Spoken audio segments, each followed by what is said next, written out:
Welcome to This Explainer. Today, we're going to peel back the curtain and uncover the hidden mechanics of an industry that, well, practically owns the modern world. We're talking about private equity. We'll break it down from start to finish and really get into the financial engine humming quietly behind the scenes of our daily lives. Let's get right into it. $12 trillion. Just let that number sink in for a second. That is the projected size of the private equity industry by the end of this decade. 12 trillion. It's doubled in size just recently, quickly cementing itself as a massive, central pillar of the entire global economy. But, how exactly did it get so ridiculously huge? Well, to really grasp that shift, we have to rewind to 2007. Check this out. This is the cover of a book detailing the incredible rise of Blackstone co-founder Steve Schwarzman. Back in early 2007, just to celebrate his 60th birthday, Schwarzman threw an absolutely lavish $3 million party at the Park Avenue Armory in New York. And get this, he literally recreated his $30 million apartment inside the cavernous armory, right down to his old master's paintings hanging on the walls. Rod Stewart performed, Barbara Walters was there, and the heads of the world's biggest banks practically lined up to pay their respects. This whole extravaganza really heralded a new Gilded Age. It signaled to everyone that private equity was no longer just some niche game on the fringes of Wall Street. It was king. Okay, let's dive into this. Here is our roadmap for today. We're going to cover 1. The private equity phenomenon. 2. How PE funds work. 3. The power of leverage. 4. Strategies for value creation. And finally, 5. Risks and controversies. Don't worry, we're going to break all these complex concepts down into super simple, bite-sized pieces. Section 1. The private equity phenomenon. So we often tend to think of Wall Street as this totally abstract concept, right? But just take a look at this list. When you book a flight on Orbitz, sleep on a Simmons mattress, grab your morning coffee at Dunkin' Donuts, or take the family to Madame Tussauds or Toys R Us, you are actively interacting with private equity. Buying these everyday products often means you're directly lining the pockets of a PE firm. It perfectly demonstrates their invisible yet absolutely massive reach across the global consumer landscape. Moving on to Section 2, how PE funds work. Let's unpack the underlying architecture here. The whole foundation of this architecture is built on something called a blind pool. Now, investing in a private equity fund requires ultimate trust. Why? Because as an investor, you are committing your capital completely blind for a finite amount of time, which is usually about a decade. You literally have zero say in choosing the specific companies the fund is going to buy. You just hand over your cash, lock it away for 10 years, and absolutely trust the firm's mandate. To keep it incredibly simple, there are basically two main players in every single fund. On one side, you have the limited partners, or LPs. These are the passive investors who are actually fronting the billions in cash. We're talking massive public pension funds, university endowments, insurance companies, that sort of thing.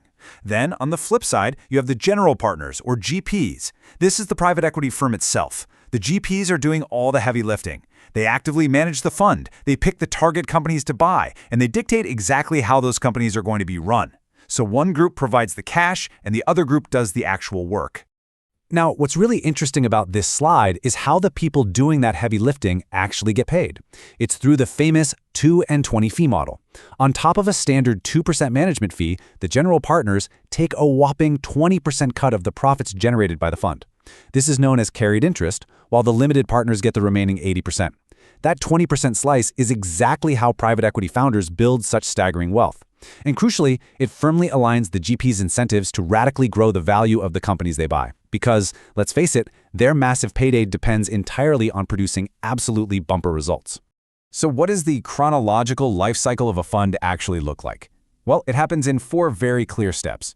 First up is fundraising, where the GPs gather those capital commitments to form a specific vintage year fund.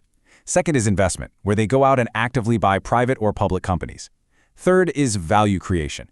This is where the private equity firm uses its control to actively manage and improve the business. And finally, step 4 is divestment, where the firm sells the company or takes it public, realizing a profit payout that then gets distributed right back to those LPs and GPs. Section 3. The power of leverage. This is the absolute mechanical core of the whole operation.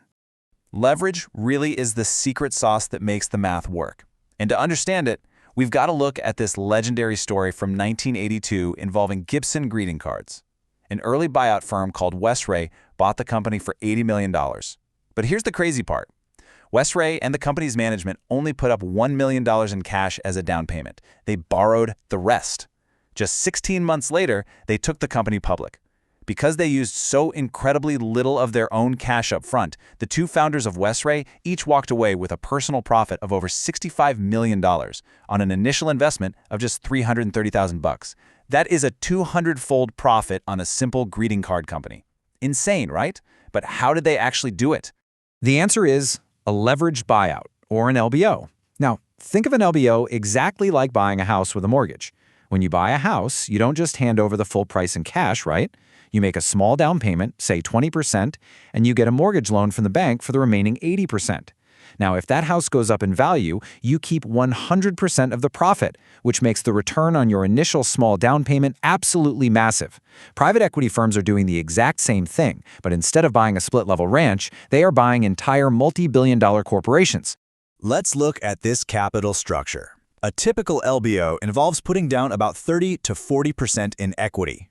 That is the cash down payment coming straight from that blind pool fund. The remaining 60 to 70% is debt, meaning borrowed money. This debt acts as a hugely powerful amplifier.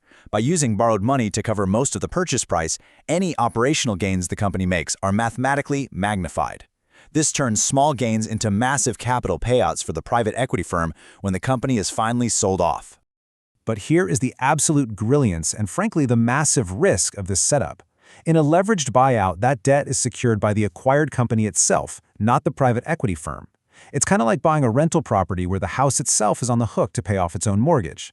The target company's cash flow pays the interest on the debt. And even better for the investors, the interest on that massive debt is entirely tax-deductible as a business expense.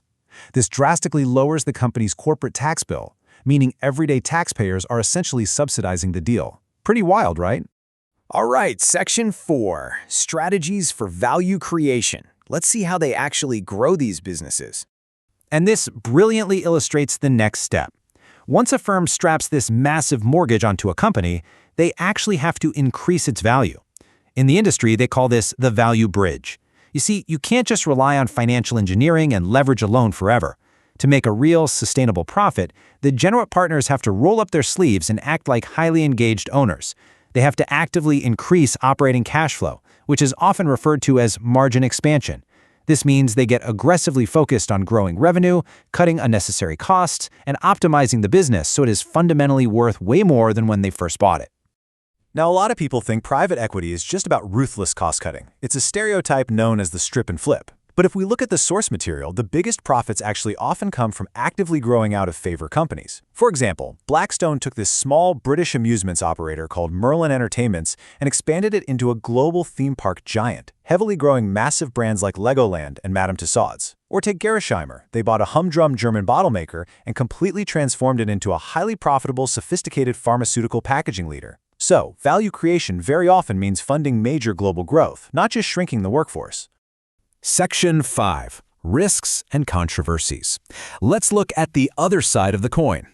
Because as you can imagine, this massive accumulation of corporate power absolutely doesn't come without intense scrutiny.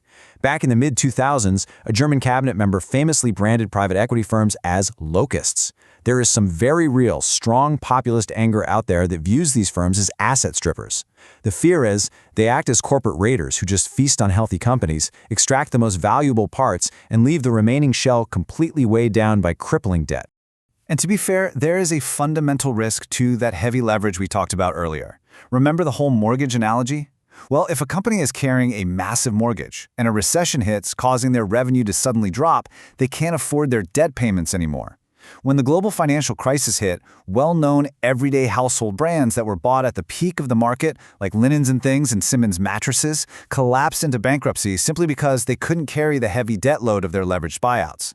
So the crucial point is, what does the empirical data actually say about all this? Well, academic research presents a picture that definitely counters that pure strip and flip caricature. Studies show that while PE firms might cut fractionally more jobs right after a buyout, they actually tend to add more jobs than the average company over the long haul.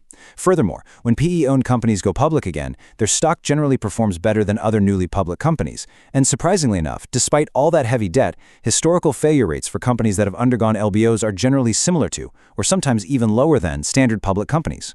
What this data really highlights is that the industry's ultimate societal value is highly complex, nuanced, and still fiercely debated. Which brings us to our final thought for today. Private equity firms are acting as the ultimate engaged owners, completely transforming the basic mechanics of how businesses are run across the globe. They are taking massive corporations off the public stock market and running them behind closed doors.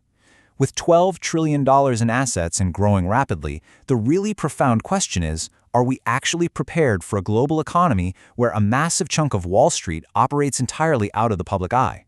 It is a fascinating, undeniable shift in modern capitalism, and one that is absolutely going to shape our financial future. Thanks so much for joining this explainer.